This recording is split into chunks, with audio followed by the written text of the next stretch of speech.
ٹھیک ہے، تو یہ مشکل ہو رہا ہے سمجھنا. مرد اور عورت جوان ہوتے ہیں تو ان میں ایک دوسرے کی طرف اٹریکشن ہوتی ہے. بچوں کا گوشت باقاعدہ کھایا جاتا ہے تو مردے کو دفنانا بھی نہیں چاہیے، اس لیے کہ دنیا میں اتنی غربت ہے، بہت سے غریب جگہوں پہ لوگوں کو گوشت کھانے کو نہیں ملتا. تو جو آدمی مر گیا ہے تو بہتر ہے اس کے تکے وکے بنا کے اور کباب بنا کے کوفتے بنا کے بیچ دیے جائیں غریب علاقوں میں. تو انسانیت کو فائدہ تو اس میں بھی ہے. کتنے لوگ بھوک سے مرنے سے والے بچ جائیں گے کہ بھائی ایک آدمی جب مر گیا وہ قبر میں بھی کیڑوں نے کھانا ہے نا اس کو، تو اگر انسان نے کھا لیا تو کیا ہے. تو اگر آپ عقل سے ہر چیز کو سوچیں گے نا تو آپ پھر لمٹ کراس کر لیں گے. انسان کے بچے بن جاؤ یار. اموات وغیرہ ہو رہی ہے تو اموات کے بعد بہت اب جن کے اغوا وغیرہ نہیں ہوتے تو وہ ان کے جو اعضا جو ہیں وہ ڈونیٹ کر دیتے ہیں. تو اسلام کی روشنی میں سر بتائیں گے کہ جائز ہے اعضا وغیرہ ڈونیٹ کرنا؟ نہیں، ایسا جائز نہیں ہے. مرنے کے بعد کسی کے آپ پارٹس کو، کوئی انسان اسپیئر پارٹ کی شاپ نہیں ہے کہ جیسے پرانی گاڑیوں میں سے آپ پارٹس نکال کے نئی گاڑیوں میں لگا دیتے ہیں نا. اصل میں جو غیر مسلم ہے نا وہ تو ایک ہی چیز کو دیکھتے ہیں کہ وہ میڈیکلی یہ فائدہ مند ہے، بس اس کو دیکھتے ہیں. اس کو نہیں دیکھتے کہ اس میں انسانیت کی کتنی توہین ہے.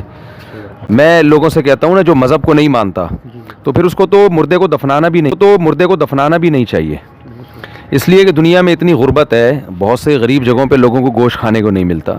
تو جو آدمی مر گیا ہے تو بہتر ہے اس کے تکے وکے بنا کے اور کباب بنا کے کوفتے بنا کے بیچ دیے جائیں غریب علاقوں میں. تو انسانیت کو فائدہ تو اس میں بھی ہے. کتنے لوگ بھوک سے مرنے سے والے بچ جائیں گے. تو جیسے آپ یہاں نہیں کرتے کیونکہ مذہب یہاں پر درمیان میں رکاوٹ ڈالتا ہے کہ ایک آدمی جتنا زندگی میں اس کی عزت تھی موت کے بعد بھی وہ اتنا ہی قابل احترام ہے اور وہ اپنے تمام ان اعضاء کے ساتھ قیامت کے دن زندہ کیا جائے گا.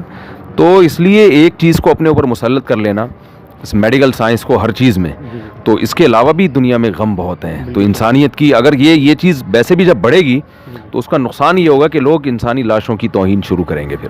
اور میں نے بتایا کہ ہمارے ملک میں بھی ایسے واقعات ہوئے ہیں اور دنیا میں بھی ہوتے ہیں کہ انسانی لاشوں کا گوشت باقاعدہ کھایا جاتا ہے. اور ان سے آپ اگر دلیل پوچھیں وہ دلیل یہی دیتے ہیں کہ بھائی ایک آدمی جب مر گیا وہ قبر میں بھی کیڑوں نے کھانا ہے نا اس کو، تو اگر انسان نے کھا لیا تو کیا ہے. تو اگر آپ عقل سے ہر چیز کو سوچیں گے نا تو آپ پھر لمٹ کراس کر لیں گے. تو اس لیے اس بارے میں جو ایک اصول ہے، جو جتنے بھی آسمانی مذاہب ہیں، چاہے وہ یہودی ہو، عیسائیت ہو، اسلام ہو، ایک ہی بات کرتے ہیں کہ جو دنیا سے چلا گیا آپ نے اس کو عزت کے ساتھ دفن کرنا ہے. جب تک آپ کی نگاہوں کے سامنے آپ نے اس کو عزت دینی ہے. تو باقی جو علاج کے دوسرے جتنے بھی طریقے ہیں ان کو اختیار کیا جا سکتا ہے، اس میں کوئی حرج نہیں ہے. بہت اچھی بات کی، بہت زبردست بات کی اور بہت معلوماتی بات کی. تو دوسرا سوال مجھے پرائز بونڈ کے حوالے سے کرنا ہے. سر پرائز بونڈ بہت زیادہ روز میں شروع سے چلتا ہوا آ رہا ہے، بہت سارے میرے خیال سے جائز بھی قرار دیا. آپ اس کے بارے میں سر کیا کہیں گے؟ پرائز بونڈ حرام ہے؟ پرائز بونڈ تو بالکل حرام ہے. سود ہے نا آپ ایک، اور غرر بھی ہے. تین چیزیں اسلام میں حرام ہے. ایک سود حرام ہے، ایک جوا حرام ہے، غرر کہتے ہیں غیر یقینی خرید و فروخت. مثال کے طور پر اڑتا ہوا پرندہ آپ خرید رہے ہیں جو آپ کے قبضے میں نہیں ہے، تو اس میں یہ ہے کہ پتہ نہیں وہ ہوگا کہ بھی نہیں ہوگا. تو آپ جب پیسے لگاتے ہیں پرائز بونڈ میں تو یہ رقم آپ کی ایک شرط ہے، معاہدہ ہے کہ اگر آپ کا نام آیا تو یہ رقم اتنی ہی زیادہ بڑی رقم کو کھینچ کے لائے گی. ہاں، اور یہ ایسا لوگ کہتے ہیں یہ معاہدہ نہیں ہے کیونکہ بعض دفعہ انعام نہیں بھی نکلتا. تو بھائی یہ معاہدہ ہے، تبھی تو آپ عدالت میں کیس بھی کر سکتے ہیں کہ میرا نام آیا اور میرے نام کا یعنی میرا نام نکلا ہے پھر بھی مجھے وہ پیمنٹ نہیں دی جا رہی ہے. تو یہ ایگریمنٹ ہے. تو اس لیے یہ سودی ایگریمنٹ ہے، یہ بالکل جائز نہیں ہے.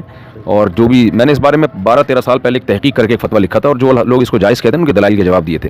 دیکھیں جب بھی آپ کسی آتھینٹک ادارے سے پوچھیں گے نا تو آپ کو صحیح جواب ملے گا. اور اگر آپ ایسے ہی کسی بھی یوٹیوبر سے پوچھ لیا آپ نے، کسی بھی عام لوگوں سے، تو پھر جواب پھر یہی ہوتا ہے، اختلافات کی نظر ہو جاتے ہیں آپ. سر وہ چھوٹا سا سوال، سر ڈاکٹر ذاکر نائک کو آج کل نوجوان بہت سنتے ہیں بلکہ پوری قوم آج کل سنتی ہے، اس کے بارے میں سر کیا موقف ہے؟ کیا لیکچر ان کا سننا چاہیے نقشے قدم پہ؟ ڈاکٹر ذاکر نائک تو ساری دنیا سنتی ہے، تو بہت اچھا کرتی ہے. یہی مجھے جاننا تھا کیونکہ تھینک یو سر، بہت ہاں بہت اچھا کرتی ہے. میری 2 ملاقاتیں بھی ہیں ان سے، بہت زبردست آدمی ہیں ماشاء اللہ، پوری دنیا میں کام کر رہے ہیں. سر مولانا طارق سے ملاقات ہوئی؟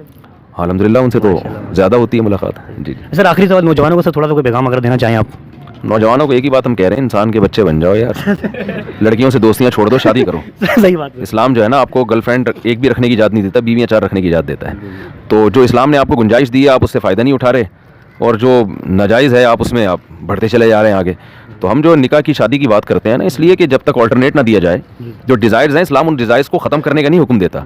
جیسے آپ کو بھوک لگ رہی ہے، اسلام روٹی کھانے سے تھوڑی منع کرے گا، چوری کی روٹی سے منع کرے گا اسلام، کہ اپنے پیسوں سے خرید کے کھاؤ، روٹی سے تھوڑی منع کرے گا. تو اسی طرح جب مرد اور عورت جوان ہوتے ہیں تو ان میں ایک دوسرے کی طرف اٹریکشن ہوتی ہے. تو اسلام نے دوستیوں سے منع کیا. اسلام نے کہا اس کو ایک رشتے میں بندھن میں لے کر آؤ.